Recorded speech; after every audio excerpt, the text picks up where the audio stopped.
ಯಾವ್ದು ಲೈಟ್ ಮುರ್ದಿದ್ದಿಲ್ಲ ಇಲ್ಲೇ ಇಲ್ಲಿ ಒಂದು ರೌಂಡ್ ಇಡೀ ಊರೆಲ್ಲ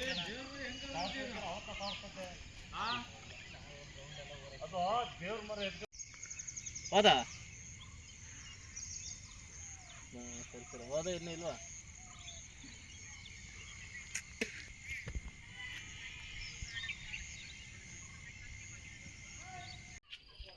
ದೀಪಕರ್ಮನ್ ಏನಾಗಿಲ್ವಾ ಅದನ್ನು ವರ್ಷಿ ಫೋಟೋ ಬಾಣ್ ಎಲ್ಲಾರು ಹೋಗಿತ್ತು ಗೊತ್ತಿಲ್ಲ ಅಲ್ಲ ಅದಕ್ಕೆ ಅಲ್ಲಿ ಬಿದ್ದಿತ್ತು ಅಂತಂದ್ರ ಅವ್ರ ಮಂತವ ಕಲಿಸ್ತೆ ವಿಡಿಯೋ ಮಾಡೋದು ಅಲ್ಲ ಕಲಿಸ್ತೆ ಏನ್ ಮಾಡಿದ್ರೆ ಈಗ ಆಧಾರವಾಗಿ ತಗೊಂಡ್ ವ್ಯವಸ್ಥೆ ಮಾಡ್ಬೇಕಪ್ಪ ಈಗ ಮಾಡೋದು ಅವ್ರು ಬಂದು ಬಂದು ನೋಡ್ಕೊಂಡು ಹೋಗ್ಬೇಕು ಆಮೇಲೆ